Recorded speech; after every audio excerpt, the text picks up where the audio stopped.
ಒಂದಷ್ಟು ಜನಪ್ರಿಯ ಘೋಷಣೆಗಳು ಮಠಮಾನ್ಯಗಳಿಗೆ ಭರಪೂರ ಕೊಡುಗೆ. ಯಾರಿಗೂ ಹಾಯದ ಯಾರಿಗೂ ಒದೆಯದ ಪುಣ್ಯಕೋಟಿ ಬಜೆಟ್. ಇದು ಶೆಟ್ರಂಗಡಿ ಲೆಕ್ಕ.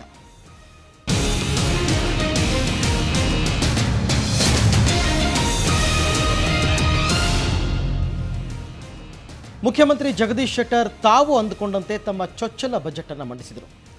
ಶೆಟ್ಟರ್ ಬಜೆಟ್ ಮಂಡಿಸ್ತಾರೋ ಇಲ್ವೋ ಅಂತ ಅನೇಕರಲ್ಲಿ ಕುತೂಹಲ ಇತ್ತು. ರಾಜಕೀಯ ಜಂಜಾಟದ ಮಧ್ಯೆಯೂ ಶೆಟ್ಟರ್ ಮಾತ್ರ ನಾನೇ ಬಜೆಟ್ ಮಂಡಿಸೋದು ಅಂತ ವಿಶ್ವಾಸದಿಂದ ಹೇಳ್ತಾ ಇದ್ರು.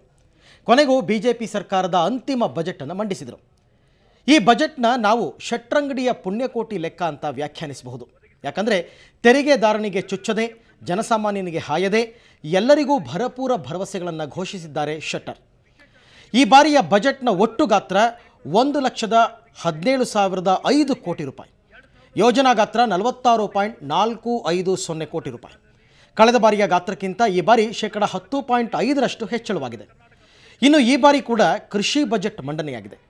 ಕೃಷಿ ಬಜೆಟ್ನ ಗಾತ್ರ 22,310 ಕೋಟಿ ರೂಪಾಯಿ. ವಿದ್ಯಾರ್ಥಿಗಳಿಗೆ ಆಕಾಶ್ ಟ್ಯಾಬ್ಲೆಟ್ ಸೇರಿದಂತೆ ಮಠಮಾನ್ಯಗಳಿಗೆ ಭರ್ಜರಿ ನೆರವಿನ ಮಹಾಪೂರ ಹರಿಸಿದ್ದಾರೆ. ಕರಾವಳಿ ಅಭಿವೃದ್ಧಿ ಪ್ರಾಧಿಕಾರ ರಚಿಸಲಾಗಿದೆ. ನಕ್ಸಲ್ ಪೀಡಿತ 9 ತಾಲೂಕುಗಳ ಅಭಿವೃದ್ಧಿ ಕಾರ್ಯಗಳಿಗಾಗಿ ತಲಾ 5 ಕೋಟಿ ರೂಪಾಯಿಗಳಂತೆ 45 ಕೋಟಿ ರೂಪಾಯಿ ಅನುದಾನ ಒದಗಿಸಲಾಗಿದೆ.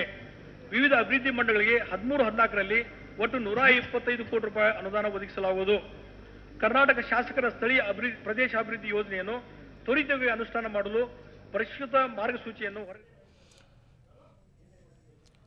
ಪ್ರತಿ ಬಾರಿಯಂತೆ ಈ ಬಾರಿಯ ಬಜೆಟ್ನಲ್ಲಿ ಕೂಡ ವಲಯವಾರು ಅನುದಾನ ಹಂಚಿಕೆಯಾಗಿದೆ.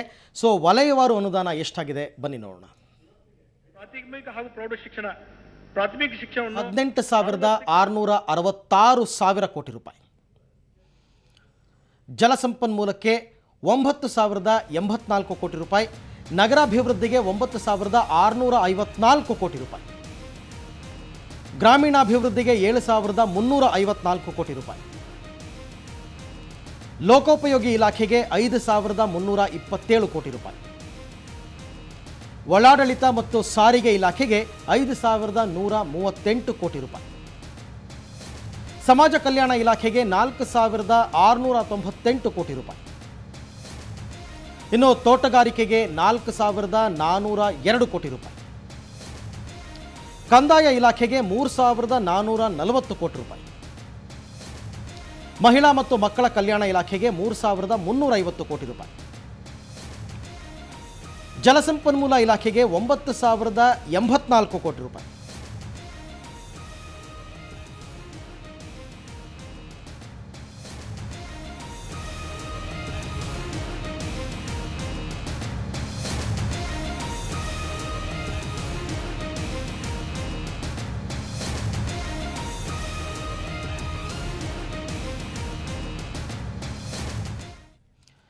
ಇನ್ನು ಬಜೆಟ್ನ ವಿಶೇಷ ಅಂದರೆ ಯಾವುದೇ ಹೊಸ ತೆರಿಗೆಯನ್ನು ಹಾಕಿಲ್ಲ. ಭತ್ತ, ಅಕ್ಕಿ, ಗೋಧಿ, ಬೇಳೆಕಾಳು ಮೇಲಿನ ತೆರಿಗೆ ವಿನಾಯಿತಿಯನ್ನು 1 ವರ್ಷ ಮುಂದೂಡಲಾಗಿದೆ. ಇಳಿಕೆಯನ್ನು ನೋಡೋಣ. ಯಾವ್ಯಾವ ಬೆಲೆ ಇಳಿಕೆಯಾಗಿದೆ ಅಂದರೆ ಅಡಿಕೆ ಸುಲಿಯುವ ಯಂತ್ರದ ಬೆಲೆ ಇಳಿಕೆಯಾಗಿದೆ. ಪಾದರಕ್ಷೆ, ಈ ಪಾದರಕ್ಷೆಯಲ್ಲೂ ಕೂಡ ಕಡಿಮೆ ಬೆಲೆಯ ಪಾದರಕ್ಷೆಯ ಬೆಲೆ ಇನ್ನೂ ಕಡಿಮೆ ಆಗಿದೆ. ಪ್ಲಾಸ್ಟಿಕ್ ತ್ಯಾಜ್ಯದ ಕಿಟಕಿ ಹಾಗೂ ಬಾಗಿಲಿನ ಬೆಲೆ ಇಳಿಕೆಯಾಗಿದೆ. ಹಾಗೆಯೇ ಏರ್ ಕಂಪ್ರೆಸರ್ ಮತ್ತು ಇಂಜಿನ್ ಇದರ ಬೆಲೆ ಕೂಡ ಇಳಿಕೆಯಾಗಿದೆ. ಅಂಗನವಾಡಿಯ ಆಹಾರ, ಚಿಕ್ಕ ಮಕ್ಕಳಿಗೆ ಕೊಡ್ತಕ್ಕಂಥ ಆಹಾರ ಏನಿರುತ್ತೆ ಇದರ ಬೆಲೆ ಕೂಡ ಇಳಿಕೆಯಾಗಿದೆ. ಇನ್ನು ಗೃಹ ಬಳಕೆಯ ಡಬ್ಬ, ಪ್ಲಾಸ್ಟಿಕ್ ಡಬ್ಬಗಳೇನು ಬರ್ತದೆ ಗೃಹ ಬಳಕೆಗೆ, ಇದರ ಬೆಲೆ ಕೂಡ ಇಳಿಕೆಯಾಗಿದೆ.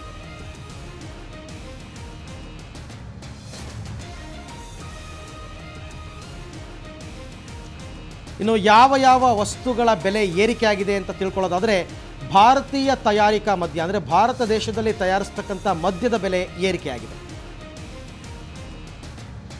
ಬಾರ್ ಲೈಸೆನ್ಸ್ ವರ್ಗಾವಣೆ ಶುಲ್ಕ ಅಂತ ಅಂದರೆ ಒಬ್ಬರಿಂದ ಮತ್ತೊಬ್ಬರಿಗೆ ಬಾರ್ ಲೈಸೆನ್ಸನ್ನು ವರ್ಗಾವಣೆ ಮಾಡಬೇಕಾದ್ರೆ ಅದರ ಶುಲ್ಕ ಅಂತ ಇರುತ್ತೆ ಸರ್ಕಾರಕ್ಕೆ ಕಟ್ಟತಕ್ಕಂಥದ್ದು, ಆ ಶುಲ್ಕದ ಬೆಲೆ ಕೂಡ ಏರಿಕೆಯಾಗಿದೆ.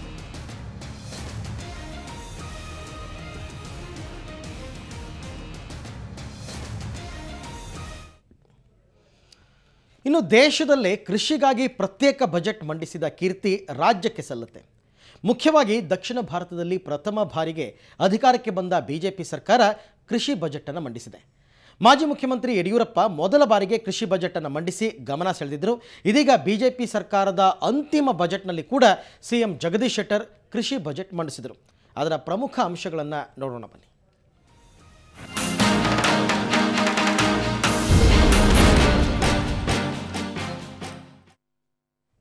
ಕೃಷಿ ಬಜೆಟ್ 2013ರ ಮೊದಲ ವಿಚಾರ ಅಂದರೆ ರೈತರ ಮೂಲ ಮಾಹಿತಿ ಪಾಸ್ಬುಕ್ ವಿತರಣೆ. ಇದಕ್ಕೋಸ್ಕರ 15 ಕೋಟಿ ರೂಪಾಯಿ ಬಿಡುಗಡೆ ಮಾಡಲಾಗಿದೆ. 100 ಕೋಟಿ ರೂಪಾಯಿಯನ್ನು ಬಿಡುಗಡೆ ಮಾಡ್ತೀವಿ ಅಂತಕ್ಕಂಥದ್ದು, ಅಂದರೆ ಹಂತ ಹಂತವಾಗಿ ಹಣವನ್ನು ಬಿಡುಗಡೆ ಮಾಡ್ತೀವಿ. ಅದರಲ್ಲಿ ಒಟ್ಟು ಹಣ 100 ಕೋಟಿಯನ್ನು ವಿನಿಯೋಗಿಸಲಾಗುತ್ತೆ ಅಂತಕ್ಕಂಥ ಮಾತನ್ನು ಜಗದೀಶ್ ಶೆಟ್ಟರ್ ಹೇಳಿದ್ದಾರೆ. ಇನ್ನು 22,310 ಕೋಟಿ ರೂಪಾಯಿ ಗಾತ್ರದ ಕೃಷಿ ಬಜೆಟನ್ನು ಸಪರೇಟಾಗಿ ಮಂಡಿಸಲಾಯಿತು. 22,310 ಕೋಟಿ ಇದರ ಯೋಜನಾ ಗಾತ್ರ. ಅಂದಾಜು 5,273 ಕೋಟಿ ರೂಪಾಯಿ ಬೆಳೆ ಹಾನಿ, ಅಂದರೆ ಬೆಳೆ ಹಾನಿಯಿಂದ ಆಗ್ತಕ್ಕಂಥ ಹಣವನ್ನು ಭರಿಸೋದಕ್ಕೆ 5,273 ಕೋಟಿಯನ್ನು ಎತ್ತಿಡಲಾಗಿದೆ. ಇನ್ನು 2 ವರ್ಷಗಳಲ್ಲಿ ಕೃಷಿ ಬಜೆಟ್ ವ್ಯಾಪಕ ಮೆಚ್ಚುಗೆ ಪಡೆದಿತ್ತು. ಹಾಗಾಗಿ 3ನೇ ಬಾರಿಗೂ ಕೂಡ ಕೃಷಿ ಬಜೆಟನ್ನು ಮಂಡಿಸ್ತಾ ಇದ್ದೀನಿ ಅಂತ ಜಗದೀಶ್ ಶೆಟ್ಟರ್ ಆರಂಭದಲ್ಲೇ ಹೇಳಿದರು. 1,17,000 ಕೋಟಿ ರೂಪಾಯಿ ಗಾತ್ರದ ಒಟ್ಟಾರೆ ಬಜೆಟ್ ಇದು. ಸಾಮಾನ್ಯ ಬಜೆಟ್ ಸೇರಿ ಹೇಳ್ತಾ ಇರತಕ್ಕಂಥ ಲೆಕ್ಕ.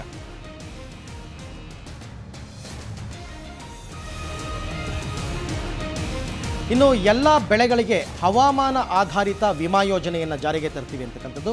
ರೈತರಿಗೆ ಸಾಕಷ್ಟು ಅನುಕೂಲ ಆಗ್ತಕ್ಕಂಥ ಯೋಜನೆ ಇದು. ಹವಾಮಾನ ಕೈಕೊಟ್ಟರೆ ಅಥವಾ ಹವಾಮಾನ ವೈಪರೀತ್ಯದಿಂದ ಬೆಳೆ ಹಾನಿಯಾದರೆ ವಿಮೆ ಸೌಲಭ್ಯವನ್ನು ರಾಜ್ಯ ಸರ್ಕಾರ ಒದಗಿಸಿದೆ. ಹಾಗೆಯೇ ಈ ಒಂದು ಯೋಜನೆಯಿಂದ 57 ಲಕ್ಷ ರೈತರಿಗೆ ಪ್ರಯೋಜನವಾಗುತ್ತೆ. ಕೃಷಿ ಇಲಾಖೆ ತಾಂತ್ರಿಕ ಸಿಬ್ಬಂದಿಯ ತರಬೇತಿ ಮತ್ತು ತಾಂತ್ರಿಕ ಸೌಲಭ್ಯವನ್ನು ಕೃಷಿ ಇಲಾಖೆಯ ವತಿಯಿಂದ ಒದಗಿಸಲಾಗುತ್ತೆ ಅಂತಕ್ಕಂಥ ಮಾತನ್ನು ಕೂಡ ಜಗದೀಶ್ ಶೆಟ್ಟರ್ ಹೇಳಿದ್ದಾರೆ. ರೈತರ ಮೂಲ ಮಾಹಿತಿ ಪಾಸ್ಬುಕ್ ವಿತರಣೆ, ಅಂದರೆ ರೈತರು ಅವರ ಆದಾಯ, ಆಯವ್ಯಯ ಎಲ್ಲವನ್ನ ತಿಳಿಸ್ತಕ್ಕಂಥ ಪಾಸ್ಬುಕ್ ವಿತರಣೆ ಮಾಡ್ತೀವಿ. ಮೊದಲನೇ ಹಂತವಾಗಿ ಇದಕ್ಕೆ 15 ಕೋಟಿಯನ್ನು ಬಿಡುಗಡೆ ಮಾಡ್ತೀವಿ. ಹಾಗೆಯೇ ಸೌರಶಕ್ತಿಯ ಪಂಪ್ಸೆಟ್ಗಳಿಗೆ ವಿದ್ಯುತ್ ಅಭಾವ ಇರೋದ್ರಿಂದ ಸೌರಶಕ್ತಿ ಪಂಪ್ಸೆಟ್ಗಳಿಗೆ 50 ಕೋಟಿ ರೂಪಾಯಿಯನ್ನು ಎತ್ತಿಡಲಾಗಿದೆ. ಸಬ್ಸಿಡಿ ದರದಲ್ಲಿ ಸೌರಶಕ್ತಿ ಪಂಪ್ಸೆಟ್ಗಳನ್ನ ವಿತರಿಸ್ತೀವಿ ಅನ್ನೋ ಮಾತನ್ನು ಜಗದೀಶ್ ಶೆಟ್ಟರ್ ಹೇಳಿದ್ದಾರೆ. ಪ್ರಾಯೋಗಿಕವಾಗಿ ಇದನ್ನು 4 ಜಿಲ್ಲೆಗಳಲ್ಲಿ ಜಾರಿಗೆ ತರ್ತೀವಿ ಅಂತ ಮಾತನ್ನು ಕೂಡ ಅವರು ಹೇಳಿದ್ದಾರೆ. ಹಾಗೆಯೇ ಕೃಷಿ ಯಂತ್ರೋಪಕರಣಗಳು, ಅಂದರೆ ಭತ್ತವನ್ನು ಕಟಾವು ಮಾಡ್ತಕ್ಕಂಥ ಯಂತ್ರ, ಉಳುಮೆ ಮಾಡ್ತಕ್ಕಂಥ ಯಂತ್ರ, ಈ ಕೃಷಿ ಯಂತ್ರೋಪಕರಣಗಳಿಗೆ ಸಹಾಯಧನವನ್ನು ಸರ್ಕಾರದ ವತಿಯಿಂದ ನೀಡಲಾಗುತ್ತೆ. ಭತ್ತ ಕಟಾವು ಮಾಡುವ ಯಂತ್ರ ಖರೀದಿಗೆ 100 ಕೋಟಿ ಸಹಾಯಧನ. ಯಾರ್ಯಾರು ಭತ್ತ ಕಟಾವು ಮಾಡ್ತಕ್ಕಂಥ ಯಂತ್ರವನ್ನು ಕೊಳ್ತಾರೆ ಅವರಿಗೆ ಸರ್ಕಾರದ ವತಿಯಿಂದ ಸಹಾಯಧನ ಸಿಗುತ್ತೆ. ಇನ್ನು ಕೃಷಿ ಇಲಾಖೆಯ ಕಾರ್ಯಕ್ರಮಗಳಿಗೆ 3,091 ಕೋಟಿ ರೂಪಾಯಿ ಮೀಸಲಿಡಲಾಗಿದೆ. ಇದಕ್ಕಾಗಿ ಹಂತ ಹಂತವಾಗಿ ಒಟ್ಟು 100 ಕೋಟಿ ರೂಪಾಯಿಯನ್ನು ಬಿಡುಗಡೆ ಮಾಡ್ತಾರೆ. ಕಬ್ಬು ಬೆಳೆ ಹನಿ ನೀರಾವರಿ, ಅಂದರೆ ಹನಿ ನೀರಾವರಿ ಮುಖಾಂತರ ಕಬ್ಬನ್ನು ಬೆಳೀತಕ್ಕಂಥವರಿಗೆ 25 ಕೋಟಿ ರೂಪಾಯಿ ಸಹಾಯಧನ. ಯಾಕೆಂದರೆ ಕಬ್ಬು ಬೆಳೆಗೆ ಹೆಚ್ಚಿನ ನೀರು ಬೇಕು. ಹನಿ ನೀರಾವರಿಯನ್ನು ಅಳವಡಿಸಿಕೊಂಡಾಗ ನೀರಿನ ಬಳಕೆಯ ಪ್ರಮಾಣ ಕಡಿಮೆ ಆಗುತ್ತೆ ಅಂತಕ್ಕಂಥದ್ದು ಅವರ ಯೋಚನೆ. ಹಾಗೆಯೇ ಪೌಷ್ಟಿಕಾಂಶ ಕೊರತೆಯನ್ನು ನೀಗಿಸೋದಕ್ಕೆ ಶಾಲೆಗಳಲ್ಲಿ ತೋಟಗಳನ್ನು ಅಭಿವೃದ್ಧಿಪಡಿಸ್ತೀವಿ ಅಂತಕ್ಕಂಥ ಮಾತನ್ನು ಹೇಳಿದ್ದಾರೆ. ವಿಟಮಿನ್ ಎ ಮತ್ತು ವಿಟಮಿನ್ ಬಿ ಕೊರತೆಯನ್ನು ನೀಗಿಸಲು ಶಾಲೆಗಳಲ್ಲಿ ಹಣ್ಣು ಮತ್ತು ತರಕಾರಿಯ ಉತ್ಪಾದನೆಗಳನ್ನು ಮಾಡ್ತೀವಿ ಅಂತಕ್ಕಂಥ ಮಾತನ್ನು ಕೂಡ ಅವರು ಹೇಳಿದ್ದಾರೆ. ಸಾಂಬಾರು ಪದಾರ್ಥಗಳ ಅಭಿವೃದ್ಧಿ ಮಂಡಳಿಯ ಸ್ಥಾಪನೆ ಮಾಡ್ತೀವಿ. ಹೀಗಾಗಿ ಸಾಂಬಾರು ಪದಾರ್ಥಗಳ ಬೆಳೀತಕ್ಕಂಥವರಿಗೆ ಹೆಚ್ಚಿನ ಅನುದಾನ. ಹಾಪ್ಕಾಮ್ಸ್ನ ಅಭಿವೃದ್ಧಿಗೆ 50 ಕೋಟಿ ರೂಪಾಯಿ. ತೆಂಗು ಉತ್ಪನ್ನ ಉದ್ಯಾನ ಸ್ಥಾಪನೆಗೆ 25 ಕೋಟಿ ರೂಪಾಯಿ ಮೀಸಲು ಅಂತಕ್ಕಂಥ ಮಾತು. ಅಂದರೆ ತೆಂಗು ಉತ್ಪನ್ನ ಉದ್ಯಾನ ಅಂದರೆ ತೆಂಗಿನ ಪ್ರಾಡಕ್ಟ್ಗಳನ್ನ ಮಾರಾಟ ಮಾಡೋದಕ್ಕೆ ಒಂದು ಉದ್ಯಾನವನ ಸ್ಥಾಪನೆ. ಇದಕ್ಕೋಸ್ಕರ 25 ಕೋಟಿ ರೂಪಾಯಿ ಮೀಸಲು. ಇನ್ನು ಬೆಸ್ತರ ಸಮುದಾಯ ಭವನ, ಬೆಸ್ತರ ಅಂದರೆ ಕರಾವಳಿ ಜನಗಳನ್ನ ಆಕರ್ಷಿಸೋದಕ್ಕೆ ಬೆಸ್ತರ ಸಮುದಾಯ ಭವನ ನಿರ್ಮಾಣ ಮಾಡ್ತೀವಿ. ಇದಕ್ಕೋಸ್ಕರ 2 ಕೋಟಿ ರೂಪಾಯಿಯನ್ನು ತೆಗೆದಿರಿಸಲಾಗಿದೆ ಅಂತಕ್ಕಂಥ ಮಾತನ್ನು ಕೂಡ ಜಗದೀಶ್ ಶೆಟ್ಟರ್ ಹೇಳಿದ್ದಾರೆ. ಹಾಗೆಯೇ ಬಹಳ ಪ್ರಮುಖವಾದದ್ದು ರೈತರ ಸಾಲ ಮನ್ನಾ ಮಾಡೋದಕ್ಕೆ 1,521 ಕೋಟಿ ರೂಪಾಯಿ ಎತ್ತಿಡಲಾಗಿದೆ. 1,521 ಕೋಟಿ ರೂಪಾಯಿವರೆಗಿನ ರೈತರ ಸಾಲವನ್ನು ಮನ್ನಾ ಮಾಡ್ತೀವಿ ಹಂತ ಹಂತವಾಗಿ ಇಡೀ ವರ್ಷದಲ್ಲಿ ಅಂತಕ್ಕಂಥ ಮಾತು.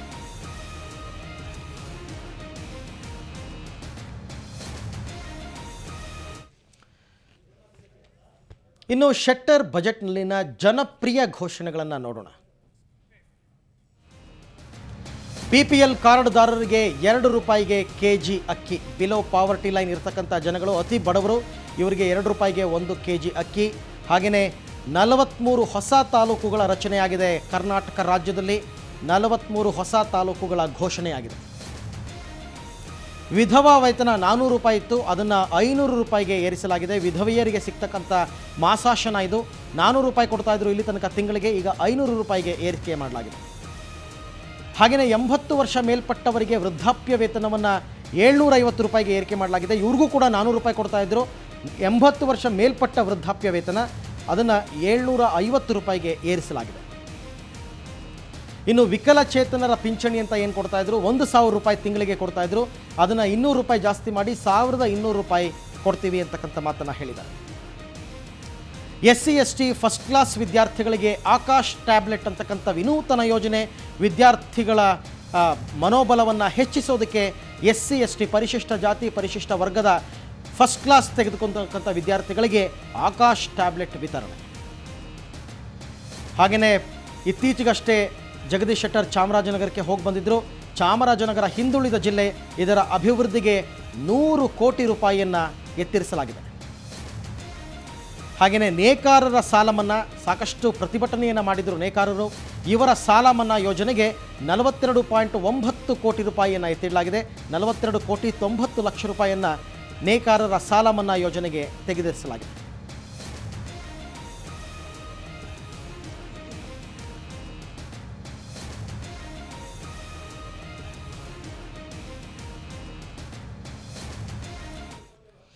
ಇನ್ನು ನಾನು ಈಗ ತಾನೇ ಹೇಳಿದಂತೆ ಈ ಬಾರಿಯ ಬಜೆಟ್ನಲ್ಲಿ 43 ಹೊಸ ತಾಲೂಕುಗಳ ಘೋಷಣೆಯಾಗಿರ್ತಕ್ಕಂಥದ್ದು.